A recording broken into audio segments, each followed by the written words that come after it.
Well, hello again, everybody. Welcome into another installment of Mind Your Business, produced each week by the Boone Area Chamber of Commerce. And thanks in part to our friends at Appalachian Commercial Real Estate and UNC Health Appalachian. I'm David Jackson, President and CEO of the Boone Area Chamber of Commerce.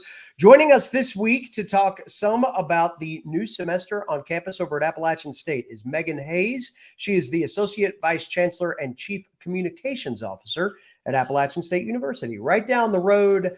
Megan, welcome to the program. Thanks for joining us. Thank you. Always good to speak with a fellow alum, David. Absolutely, class of 2000 right here. So we're certainly excited to see students back and folks back around the campus community. One of the things that we talk about a lot here is that every year at this time, our community reinvents itself just a little bit as you get one class in, wave goodbye to the seniors of last year, and get a chance to see this renewed energy. And as people come in contact with campus every single day, there are probably things that they know well about the campus and its integration with the community. But I would imagine there are some things that at the start of every semester, some fun facts that might not be as present. So do you have any good data points to share with us in that regard as we welcome students and faculty back to their respective places on campus? For sure. One of my favorites is about, one of the things we really emphasize here at App State is the service that our students and faculty participate in, and certainly our staff as well. We have a very long standing Christmas shopper program where our staff take students from across Watauga County shopping and do a shopping program there. And that has been in existence for well over 30 years. But over the last 9 academic years, App State students have participated in service programs all across the high country. We have an office called the Office of Community Engaged Leadership, and they track those hours. So, in addition to students who are enrolled in our service learning courses, which are courses where students not only are in the classroom learning, they're also applying that learning in a service setting in the community. We also have students that have completed over 275,000 volunteer hours in the area. And when we attribute a formula to this to put some value on that, it's about $9 million contributed to the local community. So about $1 million a year that our students are doing just in service alone, contributing to the area. So I always like to put that fact out there. Um, so yeah, we've got the largest undergraduate business school in the state. I don't know if people are aware of that. Our Walker College of Business has the highest enrollment of full-time undergrad students in the North Carolina UNC system. We just had an associate professor, Dr. Zachary Ferris. He's just been named the 2023 Faculty Member of the Year by the Sun Belt Conference, so we're pretty proud of that. And that award recognizes him for his ability to inspire and promote and really sustain the academic and athletic development of our student athletes. And student athletes is always hyphenated, and student always comes first at App State. So certainly we appreciate their academic their athletic prowess, but their academic performance is really important as well. We have a really renowned police development program. It's only the second one in the state at App State, where we bring in students who receive they get training to be police officers, and at the same time they're getting their undergraduate degrees. And while they're doing that, they can also obtain their 4-year degrees as well. So the goal there is to make sure that we have police officers who are not only trained as and licensed as North Carolina police officers, but they also have a 4-year degree. And we are really excited about how many of those graduates go back into their communities and actually work in their communities, putting their degrees to work that sometimes are in criminal justice and sometimes aren't, but also put their police officer training to use as well. So we're pretty excited about that program.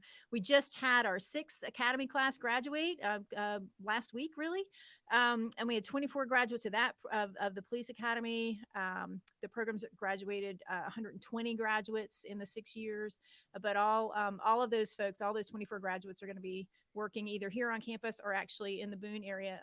We have one who's on the Boone Police Department as well, so we're pretty excited about that. Gosh, I don't know. We got so many great things. We have a digital textbook rental system that I don't know. A lot of people, we've had a rental textbook system for a long time. This digital rental system has actually saved students more than $5 million in the last academic year. So this is money that they don't have to take out of their pockets to pay for books. and they can actually utilize our digital textbook system. They don't have to if they don't want to, but we have almost a 100% utilization rate of that digital textbook system. Um, we have our campus dining really works hard to source local and sustainable food. So that food is coming from our nearby communities and the nearby areas. Our campus dining purchased 25% or more than $600,000 of its food from local sources last year. And we're serving about 10,000 people a day in our campus dining facilities. So we're pretty proud of that. It's it's a lot of students going in and out, but a lot of students also enjoying local and healthy food on our campus as well. And speaking of food, we have a food hub that helps really students, faculty, staff, and any community members who might be in need of food for any reason.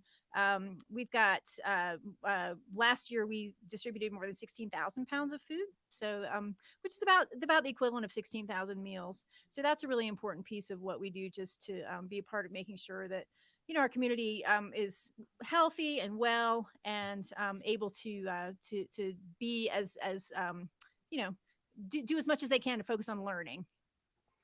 Well, and I think there's such a natural tie to students who have an academic pursuit, and they may find that thing, whether it's on campus or off campus, that they are able to grow within that industry line or that business model that they may be looking at in terms of a career path, and the community benefits from that experience. So with that, we often look at research and development opportunities that undergraduates or even graduate students working along with faculty maybe working on in a classroom setting, but that stays with us here in our community for some time. And certainly there are growing opportunities that we have seen on campus for the last several years where that's just becoming more and more abundant. What can you share with us about some of those types of projects and just that work between students and faculty that is meant to outlive their time here, but certainly better the community in the process? For sure. Well, I don't know how many people know that we have a bona fide National Geographic explorer here on campus, Baker Perry, who's also a descendant of the Doherty family. So we like to to talk about both of those important claims to fame. He has installed the highest weather stations on the planet, so including on Mount Everest. He has also does a lot of work right here in the high country as well. So a lot of his work is related to understanding weather patterns and how weather patterns are changing and what that might mean for what we need to do as humans to be ready for those changes and to be more resilient and perhaps adapt to those changes as well. So he's doing work on Grandfather Mountain. He's doing work on Mount Everest. He's doing work, at some of the highest elevations across the world. And he has brought students with him to some of those places as well. So both undergraduate and graduate students have traveled with him to participate in this climate research. He also, while he's traveling abroad with our students also meet citizen scientists who gather a lot of that data and collect a lot of that data and then are a part of that whole process. So it's not us going into someone else's space and saying this is how you should do things. It's us going into a community, working collaboratively alongside that community and sharing research and knowledge equally, which is really it's just a great experience for our students. They get to push their comfort zones. A lot of people, it's been a long time for a lot of students. Before they since COVID, a lot of students didn't really get to travel overseas, right? And so we're able to kind of get back into that mode and start taking students overseas again, getting them a chance to really understand what it's like to be in a different culture, in a different environment. Maybe not have their cell phones work all the time, right? Or have those things accessible to them. And so being able to push those boundaries is really, really important. At the same time, participating in some really groundbreaking research that scientists across the world are utilizing. Right here at home, we've got a team in the Beaver College of Health Sciences. They're in the second year of $1 million grant implementing public health AmeriCorps program, which is enhancing public health preparedness, mental health training, resources, and support. So, mental health is such an important focus for all of us, but particularly in rural areas, being able to access mental health. So, all of the research that we can gather around that and the services that we can ascertain that are needed and help respond to those needs is really, really important. Um, and we're on track to meet 250 people trained in psychological first aid. So that's pretty significant, particularly for rural North Carolina. And they're serving 25 counties in the western part of the state. So that's really significant, and shows some of the impact that we're doing right here at home. We also have a National Institutes of Health grant, which is it's more than $1.5 million that's supporting research that's led by Dr. Michael Reddish, who is one of our chemistry faculty and students that are working together, and they are looking at newer therapies and safer therapies for cancer in particular. And so this is students who are learning, they're learning, getting in the weeds and learning about how enzymes function. And once they can learn that, then they can provide information about how to better develop pharmaceuticals that we can use to really treat some of the most aggressive forms of cancer, in particular triple negative breast cancer.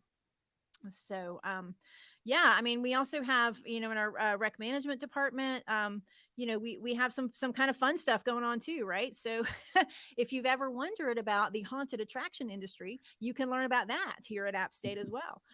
We've got research that's being conducted with owners and designers of haunted attractions within a 150-mile radius of Boone, and they're looking really at environmental storytelling, right? Narrative spaces, and as an area that is really focused on tourism industry and how important that industry is and the impact that that industry has to our area. This is another kind of fun way to get engaged with that as well. So that's just a little highlight. An important time of year coming up for that crew then, I would imagine. So often interesting to just hear some of the different outreach and opportunity for students to get involved at the undergraduate level and even graduate level. I know that here at the Chamber, it would make a lot of sense to know that we are very aligned with the Walker College of Business graduate program and have done quite a bit of work with those students over in past years. But oftentimes it's that undergraduate experience that brings somebody back that needs additional training or wants to further their education in a certain area. But that's probably been also one of the greatest areas of growth for campus as well. Can you kind of chart that for us a little bit about what has changed with graduate programs and maybe what some of the most popular programs are in terms of bringing people back around and furthering their academic pursuits? Sure. And, we certainly do bring people back, but you know what? People also stay. And that's what we find as well, as students who have had a great undergraduate experience here are also, they've got, they got a place to live, they got a job, they're established, they have a friend group, they have a really great relationship with their faculty here. And so these are students who are realizing that they can complete their graduate work at App State as well as their undergraduate work. In fact, we have a program that is kind of a 4+1 program where students can, if they plan ahead, they can count their final year of undergraduate work toward their graduate programs. And in that instance, they're able to really only pay for 1 year of graduate school and graduate with an undergraduate degree and a graduate degree from App State. So that's a really, it's a great program that a lot of students find out about once they get here, but certainly students do the boomerang thing and come back, right? You mentioned our MBA program. That's an incredibly popular program. Our Walker College of Business has a very, very solid and strong reputation throughout the state. And that program is not only available in person, but it's also available online. So students who have graduated and found work outside of the Boone area can also continue to keep their jobs and get their MBA at App State as well. Um, Clinical mental health counseling, that's a really popular degree for us, something that also meets the workforce demands of the state. Psychology is also, a popular program. Speech language pathology is also a popular program. So a lot of those in the business and the healthcare fields as well. We actually just recently began accepting applications for our new Master of Science in Occupational Therapy. That begins in the fall. So that's a full-time program, 2-year program in Boone. And again, that helps meet workforce demand, right? So if you kind of look at job listings in North Carolina, there are hundreds and hundreds of occupational therapy job listings. And so there's huge demand for that. And so the work that we do there, the work we do through our College of Health Sciences to help meet those workforce demands, particularly in healthcare, and again, particularly in rural areas, is really important. The majority of our students who graduate end up, living and working in North Carolina and contributing to economy, to the state economy and local economies throughout the state. And that's an important piece for us because as a state institution, we like to make sure that we're not training students who are then leaving the state. They stay here, they work here, they continue to contribute to the economy here. Well, and I know that with that opportunity to train, especially keeping involved and informed in workforce alignment, that also means that facilities on campus need to be state of the art. We are just coming out of a period of time where there's been a renaissance of residence halls, if you will, on campus, and kind of a reimagining of some of that modern living space, maybe replacing some of our old favorite places. But I think we could all agree many of them probably needed to be replaced at this stage in time. But we're also getting ready to move into a new renaissance of academic space, led by the Innovation Campus, but that's not the only project that's going on in that regard. So, kind of the normal question of what can you tell us about construction, but I'd kind of address that with the caveat of how will that help academic alignment as the university continues to modify based on demand what it is trying to lead in terms of academic pursuits for its students. Yeah, and you mentioned the innovation campus, and that is really important. I did when you were talking about the residence halls. I do know that there are some people who sort of look back with some nostalgia about those residence halls that had the carpet on the walls, and then their kids went to the same school, lived in the same residence halls, also enjoying that carpet. When the third generation starts to enjoy that carpet on the walls, it's probably time for us to think a little bit differently about our residence halls. And they are an important part of our ability to attract and retain students. So, and they're also a really important part of our community building at App State as well. So I appreciate you referencing those. But regarding our academic buildings, we are really, really excited about our innovation district. So this is, a project that recently received some significant funding from the state legislature, and we certainly appreciate that funding because it has allowed us to take some space that the university has been looking at and thinking about how can we help work with our community? How can we help work with industry partners? How can we really look at what would it look like, to have a research hub that is in the mountains that serves the mountain region and the rural regions of the western part of the state?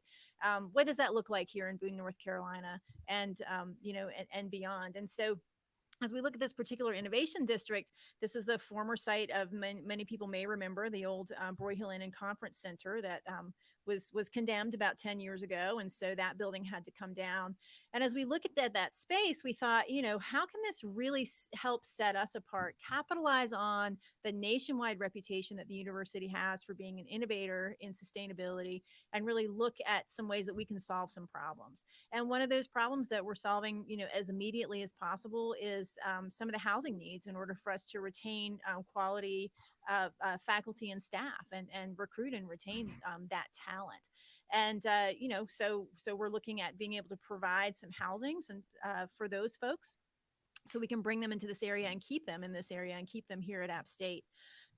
So that housing project is going to be really significant. We also are really excited about our conservatory for biodiversity education and research. So this will be the first academic building on that space. It's going to be completely zero carbon energy system that will power that space up there, also helping us reduce our reliance on steam power here on the Boone campus. And so all of these pieces fit together, but that the conservatory will be a really important jumping off point so people can really see what that's going to look like in terms of fostering academic research, not just with App State students, but with our K-12 students as well. What will that look like in terms of us being able to partner with people who are interested in the economic development of the region, people who are interested in making sure that we are able to preserve our environment while also fostering economic development and meeting workforce demands of the region as well. So it's going to be really exciting, and it's not going to be too long before it's going to be open. It'll be 2025 when that building is open, and it is going to look fabulous. So if you want to go take a sneak peek at what it might look like, if you just go to appstate.edu and click on App State's future, you can click on there and get a sense of what that building will look like. And then some of the other construction projects that you might notice. Well, I mentioned our College of Business earlier. We'll be doing an addition and a partial renovation of our business building, which is Peacock Hall. We are currently renovating and modernizing Way Hall, which is one of our buildings that was in most need. Hadn't really been touched since it was built in 1976. It's home to our art department, so we're excited about that, and that full renovation is underway.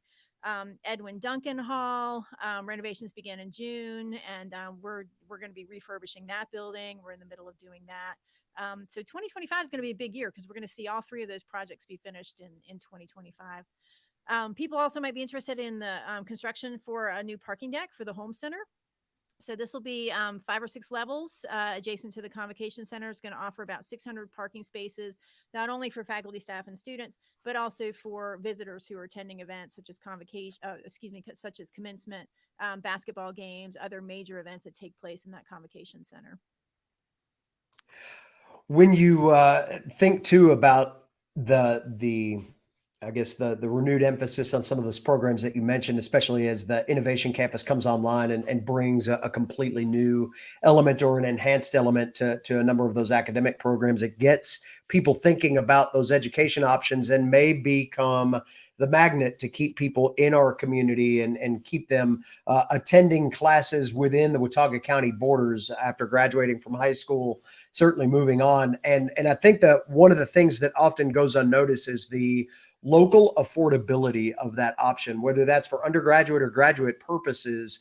A number of the people that live here can find a one of those kind of tenets of Appalachian State has always been its affordability to students, and it seems like that is a well-known home-baked option that exists for people that want to stay close to home and want to be able to get educated in some of these newly enhanced programs, or maybe even some of the old sturdier and steady things that have been known by campus for quite some time. Yeah, for sure. We have 146,000 alumni living in the state. Well, excuse me, and 74% of them live in the state, but a lot of them live and work in Boone. And, we're really proud to be, part of, the people's, experience, whether they live and work in Boone or beyond.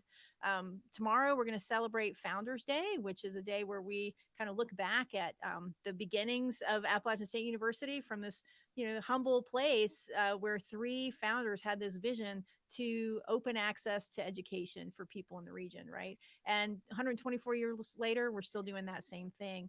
And the affordability piece that you mentioned is really, really critical, especially as we think now. There's a lot of emphasis in this current times on, what's the value of my college education? What's it going to cost? How am I going to be able to afford it? And a lot of talk broadly about college debt.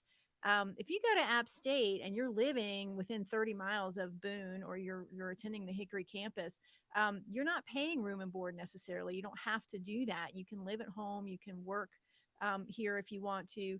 And you can go to school here for $8,000. And that's before any sort of financial aid or any sort of scholarships are applied.